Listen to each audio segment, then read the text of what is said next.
70인이 기뻐하며 돌아와 이르되 주여 주의 이름이면 귀신들도 우리에게 항복하더이다. 예수께서 이르시되 사탄이 하늘로부터 번개같이 떨어지는 것을 내가 보았노라. 내가 너희에게 뱀과 정갈을 밟으며 원수의 모든 능력을 제어할 권능을 주었으니 너희를 해칠 자가 결코 없으리라. 그러나 귀신들이 너희에게 항복하는 것으로 기뻐하지 말고 너희 이름이 하늘에 기록된 것으로 기뻐하라 하시니라. 그때 예수께서 성령으로 기뻐하시며 이르시되 천지의 주제이신 아버지여, 이것을 지혜롭고 슬기있는 자들에게는 숨기시고 어린 아이들에게는 나타내심을 감사하나이다. 옳소이다. 이렇게 된 것이 아버지의 뜻이니이다. 아멘. 요즘 주위에서 많이 듣는 말이 있습니다.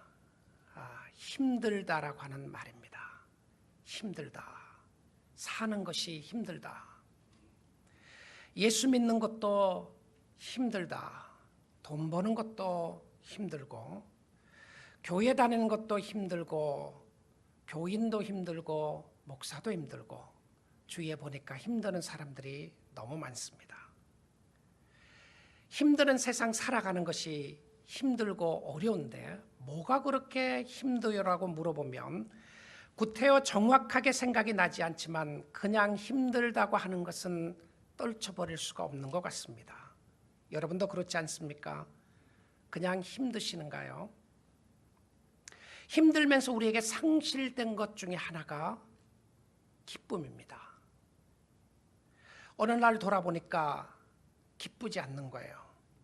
어느 날 돌아보니까 기쁨이 상실되어 있는 성도의 모습, 나의 모습을 보게 됩니다. 요즘 세상에서 기뻐한다는 것조차도 너무 사치인 것 같다는 생각이 듭니다. 지금이 어느 때인데 기뻐하느냐? 주위에 힘드는 사람이 얼마나 많은데 너는 기뻐할 수 있다고 말할 수 있겠는가라는 생각이 들 때도 있습니다.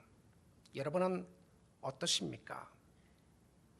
지난주에 우리 캄보디아에서 선교사님들을 위한 수련회가 베트남에서 있었습니다. 정말 힘들었습니다. 지치고 날씨도 덥고 힘이 들었는데요. 그런데 이 힘든 가운데 아이들의 모습을 보는 것은 너무 즐거웠습니다. 아이들은 신이 났어요. 특별히 무더운 날씨에 수영장에서 수영하는 아이들이 너무 즐거워하는 모습을 보게 되었습니다. 기뻤습니다. 근데 거기 한 백인 선교사님이 땀을 뻘뻘 흘리면서 이런 이야기를 했어요. 주님을 섬기는 것이 참 기쁩니다. 또 다른 기쁨이었습니다. 오늘 본문 말씀에 보게 되면 기쁨이란 말이 여러 번 나오는데요. 특별히 누가복음에서 기쁨이라는 단어를 다른 복음서보다는 더 많이 쓰고 있습니다.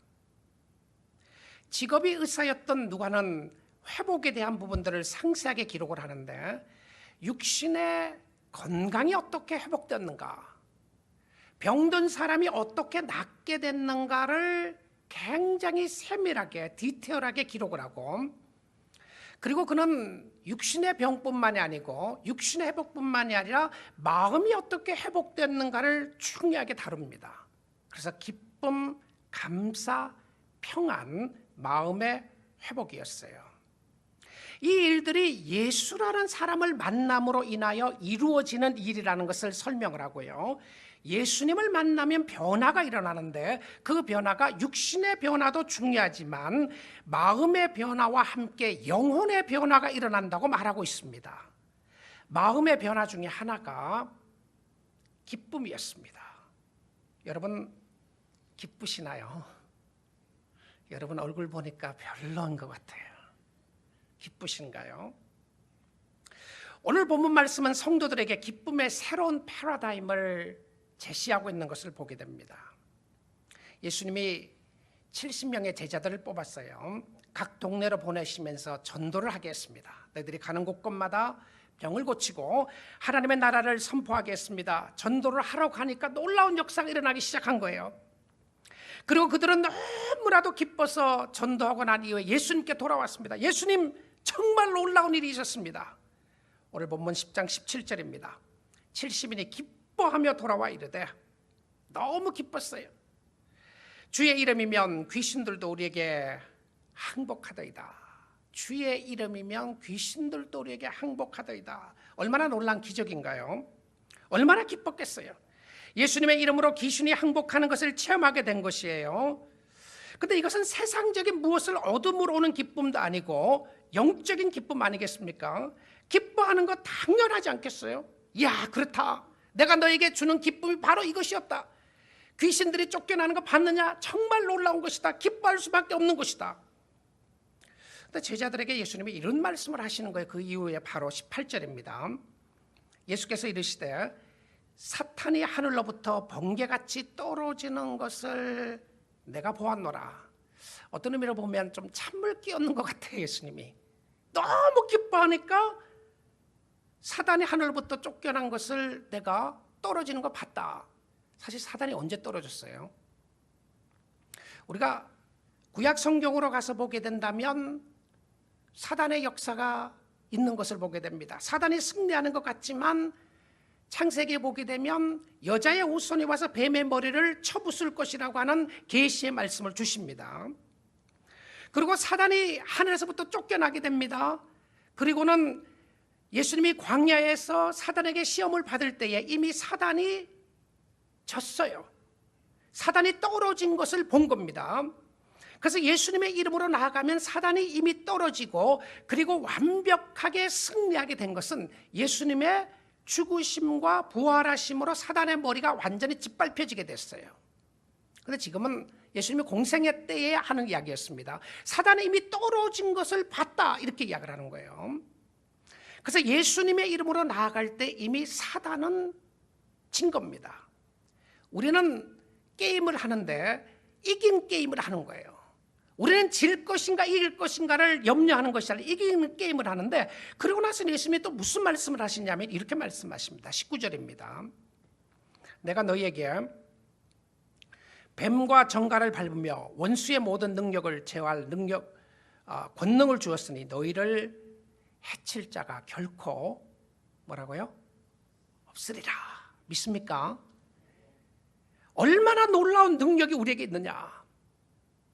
우리의 심령 속에 예수의 이름을 가지고 있을 때 어떤 능력이 있느냐 하면 우리에게 있는 능력이 아니라 예수의 능력인데 죄를 이길 수 있는 능력이며 사단을 이길 수 있는 능력이 우리에게 있는 거예요.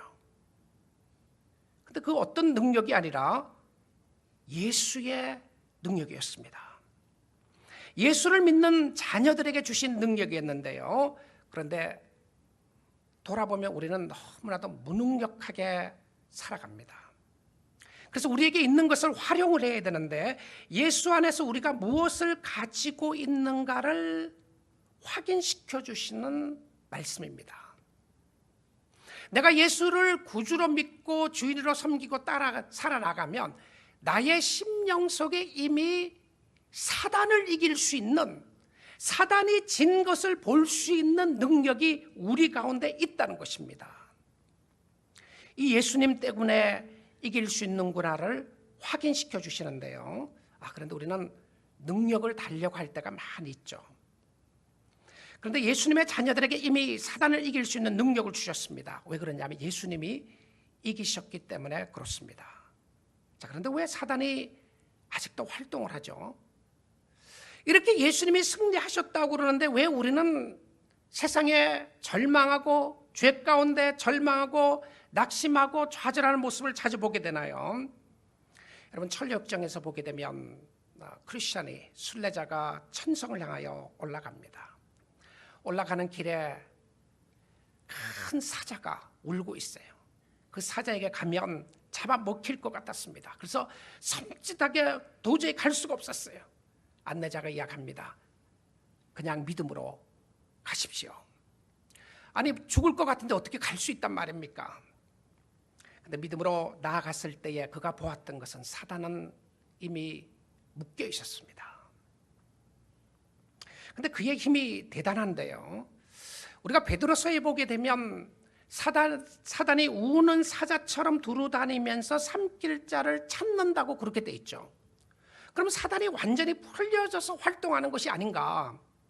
우리 주위에 사단의 역사가 있는 것입니다. 근데 성경이 이야기하는 것은 사단의 역사가 우리가 예수 그리스도의 이름으로 믿음으로 나가게 되면 이미 사단의 싸움에서 이길 수 있는 능력이 우리에게 있는 줄 믿습니다. 있는 거예요. 그런데 사단이 무서워요. 죄악이 무섭습니다. 근데 죄악과 사단의 힘이 제한적이라는 말입니다. 결코 우리를 쓰러뜨려서 지옥으로 끌고 가지 못합니다. 사단에게는 그런 능력이 없습니다. 우리가 사단을 보고 넘어지고 쓰러질 때가 있습니다. 그러나 우리를 그리스도의 사랑에서 끊을 수 있는 능력은 사단에게 없습니다. 죄의 능력이 강하지만 죄가 우리를 그리스도의 사랑으로부터 끊을 수 있는 능력은 없다는 사실입니다. 우리가 주님을 섬기면서 주님이 주시는 힘과 능력을 경험하고 체험하는 것 매우 중요한 것입니다. 그렇죠? 그것 때문에 기뻐하는 것도 너무 중요한 일입니다. 우리는 그런 것을 잘 보지 못하기 때문에 그렇습니다. 주님의 역사가 있을 때 기뻐하고 그것을 잘 보지 못할 때에 힘들어하는 것이 우리의 모습들입니다. 예수님은 우리로 하여금 정말 기뻐해야 할 것이 무엇인지를 말하고 있어요. 주님의 능력을 보고 기뻐하는 것 대단한 겁니다. 주님이 하셨습니다. 주님이 하시고 있습니다. 주님의 능력을 보고 있습니다. 기뻐합니다. 감사합니다. 찬양합니다. 대단한 것인데요. 그런데 예수님은 여기서 새로운 차원의 기쁨을 우리에게 말하고 있습니다. 20절입니다. 그러나 귀신들이 너희에게 항복하는 것으로 기뻐하지 말고 너희 이름이 하늘에 기록된 것으로 기뻐하라 하시니라. 무엇으로 기뻐하지 말려고 하셨습니까? 귀신들이 너희에게 항복하는 것으로 기뻐하지 말라. 그러면 제자들이 기뻐했던 것, 귀신이 떨어지는 것을 바라보면서 기뻐하는 것이 잘못됐다는 의미를 이야기하는 것이 아니었습니다. 우리의 마음속에 있는 문제가 무엇이었냐면 우리는 귀신들이 우리 앞에 항복하는 것도 보지 못하는 것이 문제입니다. 그만큼 우리가 영적으로 무기력한 것이죠. 왜냐하면 우리의 삶을 돌아보니까 죄와 싸움에서 질 때가 너무 많은 거예요. 귀신들이 항복하는 모습을 보지 못하고 우리의 신앙생활에 회복되지 못하는 모습들을 바라보게 될 때가 많이 있습니다. 영적 능력보다 중요한 것은 무엇이었냐면 영적인 새로운 관점의 변화였습니다. 하나님 능력 주시기 원합니다. 능력 귀한 것입니다. 죄를 이길 수 있는 능력을 가지는 것 귀한 것이었습니다. 근데 그 능력보다 더 귀한 것이 있었는데요. 무엇으로 기뻐하라고 하셨습니까? 너희 이름이 하늘에 기록된 것으로 기뻐하라. 능력보다 귀한 것은 신분입니다. 우리가 가지고 싶은 것이 능력 아니겠습니까? 근데 신분 때문에 기뻐하고 있는가를 확인시켜 주시는 거예요. 우리의 이름이 하늘의 생명책에 기록되어 있다고 하는 증거가 무엇인가요? 예수의 이름으로 귀신이 쫓겨나는 것입니다. 근데 예수의 이름으로 죄를 이기는 것인데 도저히 감당할 수 없었는데 예수님을 힘입어 할 수 있는 능력을 체험하게 되는 것입니다. 이거 귀한 것입니다. 능력은 신분의 확인입니다. 내가 예수 이름으로 했더니 어떤 능력이 나타났다고 하는 것은 내가 신분을 가지고 있다고 하는 확인에 불과하다는 사실입니다. 능력 때문이 아니라 하나님의 자녀 때문에 기뻐하는 것이 중요함을 가르쳐 줍니다. 윌리엄 핸드릭슨 신학자가 누가복음 주석에서 귀신이 항복하는 것으로 기뻐하지 말고 너희 이름이 하늘에 기록된 것으로 기뻐하라는 말씀을 이렇게 적고 있어요. 정말 놀라운 변화의 역사였습니다. What the master must have meant was that authority of demons was, after all, insignificant in comparison with having one's name recorded in heaven's book of life. 그러니까 이 주인이 예수님이 이야기하는 그 의미는 귀신을 쫓아낼 수 있는 능력을 가진 것은 it's insignificant. 무엇에 대한 인시그니피컨 하냐면 귀신을 항복시키는 능력이 우리에게는 너무 대단한 능력임에도 불구하고 그 능력과 우리의 이름이 하늘의 생명책에 기록된 것으로 비교를 하면 의미 없는 것이다. 우리는 이것도 체험하지 못해서 어렵지 않습니까? 그런데 그는 이렇게 이야기를 합니다. Casting out demons ceases when life here on earth ends. 귀신을 쫓아내는 것은 이 땅의 삶이 끝나면 이것도 끝나는 것이다. 그러니까 천국에 귀신이 없잖아요. 귀신 쫓아낼 일이 천국에 가면 없는 거죠. 그리고는 이렇게 이야기를 합니다. But right standing with God, resulting in everlasting salvation to His glory, never ends. 정말 놀라운 표현이었어요. 그러나 하나님과 함께 서 있다는 것, 영원한 구속의 영광에 동참하는 것, 이것은 영원히 끝나지 않기 때문이다. 놀라운 말씀이었습니다. 사랑하는 성도 여러분, 우리가 이 땅에 사는 동안 이 땅에서만 맛볼 수 있는 영적인 것을 가지고 기뻐하는 것도 완전하지 않다면 세상의 것으로만 기뻐하는 우리의 삶이 얼마나 어리석은 모습인가요? 우리는 영원한 것을 가지고 기뻐하는 것보다는 이 땅의 것을 가지고 기뻐하는 것이 대부분이 아닙니까? 그래서 정말 영적인 하나님의 자녀가 된 기쁨을 누리지 못하고 살아갈 때가 너무나도 많은 것을 보게 됩니다. 존 뉴턴도 이런 이야기를 했습니다. 인간은 더 작은 즐거움을 선택하고 더 큰 즐거움을 거부하는 경향이 있다. 이 세상 사람들은 어린아이들과 같다. 아이에게 사과와 지폐를 줘보라. 아이는 틀림없이 사과를 고를 것이다. 하나님의 자녀들은 영원한 부를 상속받을 터인데도 물질적인 일들에 지나치게 애를 태울 만큼 어리석다. 그렇습니다. 우리 모두 다 어리석습니다. 저는 이 본문 말씀을 묵상하면서 제 삶 속에 목회에 새로운 이정표가 생겨야 되겠다 생각을 하게 됐습니다. 힘들고 어려울 때 돌아보니까 힘들고 어렵지 않다는 의미가 아니라 그 힘들고 어려움 속에 상실되었던 것이 기쁨이었습니다. 우리는 기뻐할 수 없는 상황에 있다고 이야기합니다. 지금이 어느 때인데 기뻐하란 말인가? 당신은 내 형편을 알고 있는가? 내 상황을 알고 있는가? 물질적으로 힘들고 경제적으로 힘들고 가정에 어려움이 있고 신앙에 어려움이 있고 교회에 어려움이 있고 여러 가지 도전적인 어려움이 있는데 어떻게 기뻐할 수 있다는 말인가? 우리의 삶 속에 끊임없는 도전으로 밀려올 때가 있습니다. 새로운 이정표는 무엇이었냐면 내가 정말 하나님의 자녀가 됐다는 이 사실 때문에 얼마나 기뻐하고 있는가.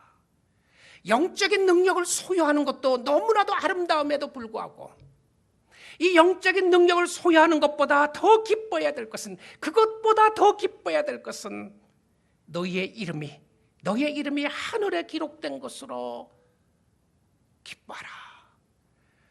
우리는 돌아보니까 우리의 신분을 놓치고 사는 경우가 너무 많습니다. 하나님, 내가 하나님의 능력을 힘입어서 내가 원하는 것 좀 누리게 해주세요. 내가 원하는 거 왜 안 주시나요? 왜 안 이루어지시느냐라고 우리가 발버둥 칠 때가 많이 있습니다. 그러게 우리는 돌아보니까 기쁨을 상실하고 살아갈 때가 많이 있었습니다. 오늘도 우리의 이름이 하늘의 생명책에 기록되어 있고 우리가 하나님의 자녀이기 때문에 기뻐할 수 있기를 원합니다. 기뻐합시다. 그리고 기쁨의 근거와 기쁨의 방법을 다른 곳에서 찾아야 합니다. 그 다른 곳은 바로 우리의 신분의 확인이었습니다. 이번에 캄보디아 갔을 때에 미국 선교사 한 가정이 6개월 전에 들어온 가정이 있었어요. 이제 온 지 얼마 됐냐 하니까 6개월 됐다고 그래요. 그래서 처음 제가 만났던 가정이었는데요. 이제 캄보디아에 와서 MTW 제가 이 목회자로 사역하고 있는 그 선교 단체에 새로운 팀원으로 조인을 하게 됐어요. 남편은 40대 후반 의사였습니다. 메디컬 닥터였어요. 그래서 의료 선교사를 하기 위해서 캄보디아에 오게 됐는데 보니까 장성한 자녀들이 둘이 함께 있었어요. 그랬더니 나중에 알고 보니까 아이들이 셋 있다고 그랬습니다. 그런데 거기에 처음 보는 동양 아이들, 한국 아이들인 줄 알았는데요. 동양 아이들 둘이가 있었어요. 5살, 6살 난 꼬마 아이들이었는데요.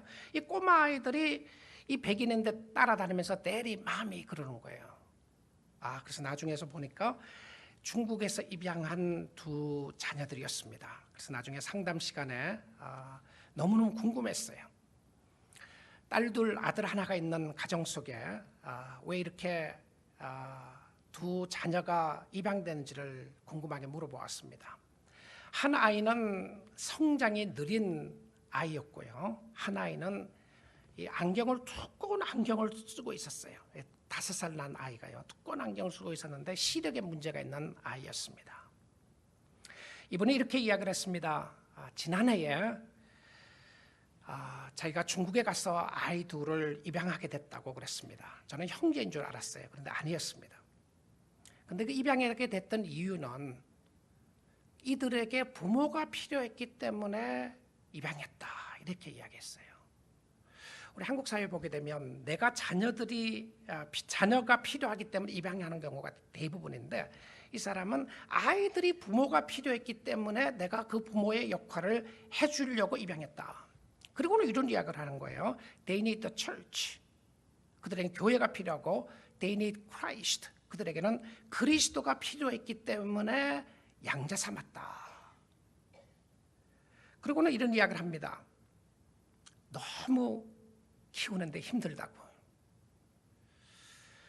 여러분 그 모습을 생각해 보게 되면 우리를 양자 삼아 주신 것 대단한 것이죠. 하나님이 우리를 양자 삼아 주신 거예요. 여러분 이 땅에서도 귀한데 어답트 됐다. 부모가 없는 사람들에게 부모가 되어주기 위해서 키우는 게 얼마나 힘들고 어렵겠어요. 그런데 우리가 하나님의 자녀로 양자 삼아주시고 하나님의 은혜와 축복으로 인도해 주셨다. 여러분 종말론적인 삶 속에서 생각을 해보게 되면 우리의 삶 자체가 참 힘들고 어렵습니다. 사는 것이 어렵고요. 죄와의 싸움이 힘들고 질병과의 싸움이 힘들고 가난과의 싸움이 힘들고 자존심과의 싸움이 힘듭니다. 그래서 기뻐한다는 건 너무 럭셔리한 것 같아요. 너무 사치인 것 같아요. 지금이 어느 때인데 기뻐하란 말이냐. 교회에서도 기뻐하는 것 보면 오히려 뭔가가 이상한 것처럼 생각드는 그런 상황 가운데 있는 모습을 보게 됩니다. 근데 성경이 이야기하는 진정한 기쁨이 무엇인가? 우리가 회복되어야 될 부분이 무엇인가? 우리는 기뻐하지 못하는 경우가 많이 있습니다. 왜냐하면 우리의 기쁨을 앗아가는 요소들이 많기 때문에 그렇습니다. 우리의 기쁨을 앗아가는 요소 중에 하나가 사람들의 비난입니다. 우리는 사람들의 비난에 죽고 칭찬에 사는 사람들 같아요. 우리 앞에는 늘 사람들이 있습니다. 그 사람이 나를 칭찬해주면 기쁘고 그 사람이 나를 비난하면 못 살 것 같은 너무나도 괴로워하는 모습들이 우리의 가운데 있음을 보게 됩니다. 그래서 우리는 사람들의 어프로브를 받기를 원합니다. 이 부족한 목사도 마찬가지입니다. 사람들의 비난이 무섭고 그러기에 기쁨을 앗아갈 때가 많이 있습니다. 그 다음에 우리의 기쁨을 앗아가는 요소가 환경입니다. 사는 게 너무 어렵고 힘드는 것이죠. 이민 생활이 너무 어렵습니다. 힘듭니다. 어려운 환경과 상황 속에 이런 문제들 있고 저런 문제들 있고 건강의 문제 있고 또 환경의 문제가 있고 물질적인 어려움이 있고 자녀들에게 문제가 있고 이런 환경이 우리의 기쁨을 앗아갑니다. 기쁨이 너무 사치스러운 생각이 들 때가 있는 것이죠. 그것과 함께 또 힘드는 것은 세 번째는 통제되지 않는 나의 마음 때문에 그렇습니다. 마음이 절제되지 않는 것이죠. 마음이 너무 힘들어요. 사람 때문에 마음이 힘들고 환경 때문에 마음이 힘들고 내 마음을 다스리지 못하기 때문에 절망하고 낙심되는 경우가 많은 경우를 보게 됩니다. 그런데요, 이것보다 더 큰 진짜 이유가 있습니다. 특별히 성도들에게는 그래요. 이 모든 것을 통틀어서 오는 진짜 기뻐하지는 못하는 이유가 깊은 곳에 숨겨져 있습니다. 그게 뭔지 압니까? 특별히 성도들에게서는요, 그것은 하나님의 임재를 체험하지 못하기 때문에 오는 절망입니다.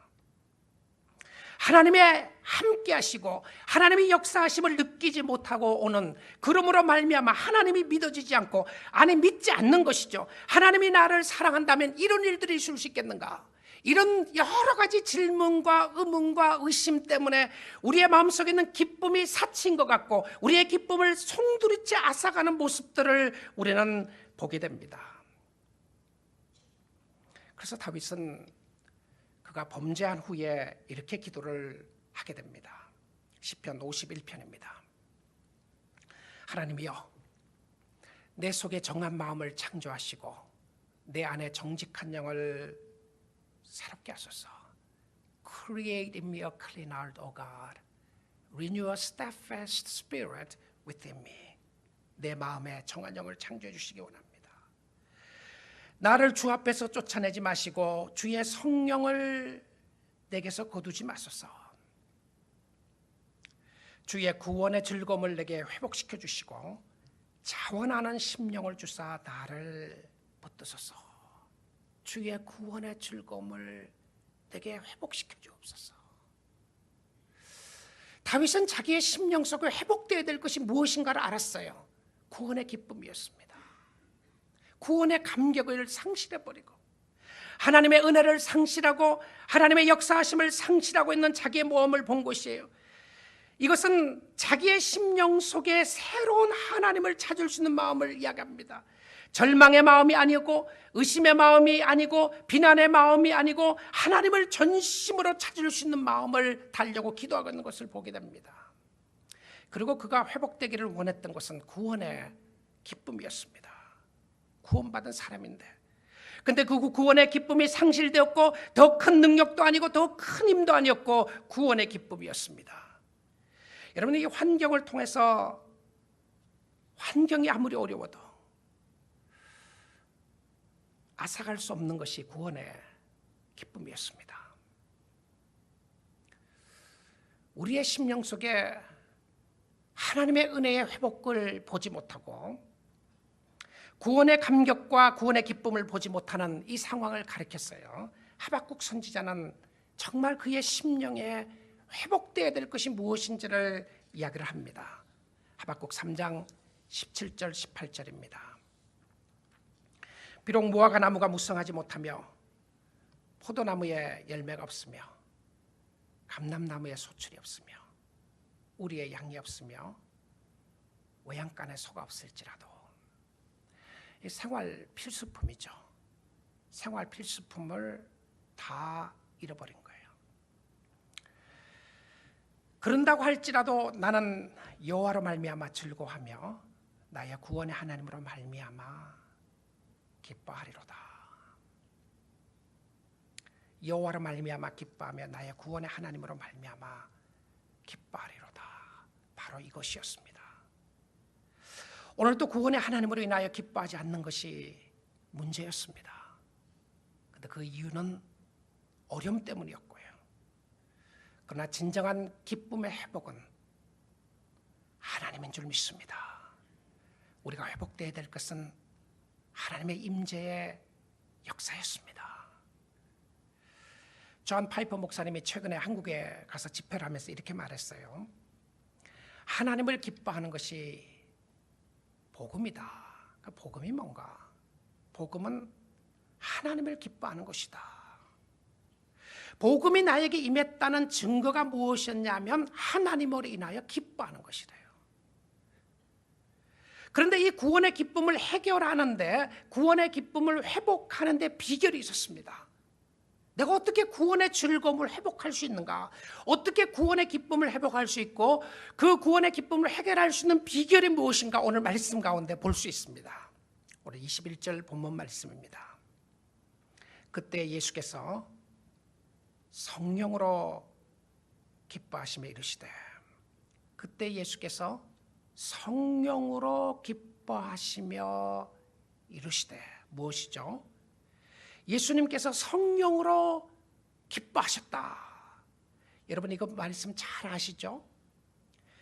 복음서에서요, 예수님이 성령으로 기뻐했다는 말 자체가 오늘 본문 누가복음 여기 한 군데밖에 안 나옵니다.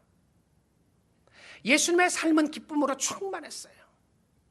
근데 예수님이 기뻐했다는 이야기가 별로 없어요. 특별히 성령으로 인해서 기뻐했다는 이 이야기가 복음서에 나오지 않아요. 근데 왜 이 말씀을 같은 말씀을 하는데 마태복음 11장에도 보게 되면 똑같은 말씀이 나오는데요, 이 똑같은 말씀 가운데서 예수님께서 성령으로 기뻐하시며라고 하는 이 단어를 뺍니다. 넣지 않아요. 근데 누가복음에서는 유일하게 예수님께서 성령으로 기뻐하셨다라고 하는 이 부분을 적고 있습니다. 성령의 기쁨이었어요. 그것은 무엇이었냐면 기쁨의 회복은 성령으로 가능했다는 것입니다. 구원의 기쁨의 회복은 오직 성령으로만 가능했습니다. 성령의 역사가 있어야 하고 성령을 통해서만 기쁨을 가질 수 있다는 것이었습니다. 여러분의 어려운 환경과 상황 속에서 진정한 기쁨을 원하시면 성령의 역사를 사모하시고요, 성령의 역사가 여러분의 심령 가운데 있게 되면 기뻐하게 되는 줄 믿습니다. 성령의 기쁨을 가지면 무엇을 보는가? 하나님께서 하시는 말씀을 보게 되는데요, 감사하는 모습을 보게 됩니다. 무엇에 대한 감사이죠? 구원에 대한 감사가 있는 거예요. 근데 이 구원이 누구에게는 숨겨지고 누구에게는 나타나게 됩니다. 이 구원이 누구에게 숨겨지느냐면 지혜롭고 슬기 있는 자에게는 숨겼다라고 되어 있어요. 여기서 나오는 지혜롭고 슬기 있다는 말 표현은요, 세상적인 지혜를 이야기합니다.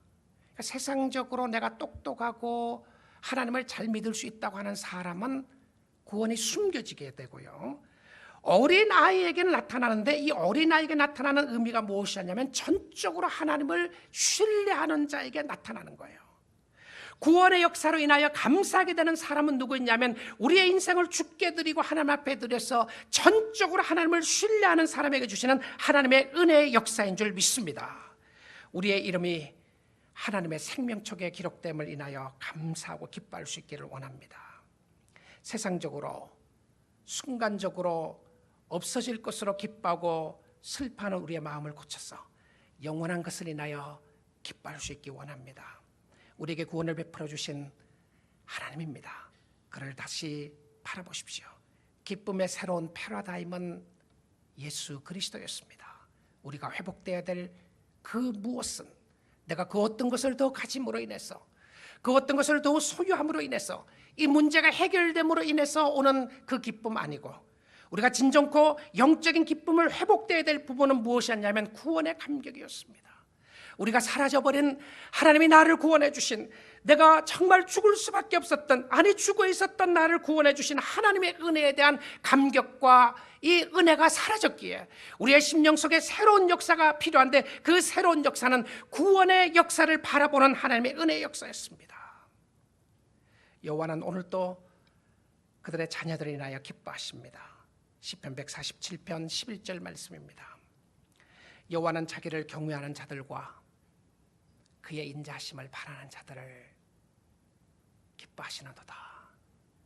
너희 하나님 여호와가 너희 가운데 계시니 그는 구원을 베푸실 전능자시라. 그가 너로 인하여 기쁨을 잊지 못하시며 너를 잠잠히 사랑하시며, 오늘도 하나님이 우리를 인하여 기뻐하시는 그 주님을 생각하며 구원에 감격하고 그 은혜에 감사하여 주를 섬기는 주의 사랑하는 백성들 될 수 있기를 주님의 이름으로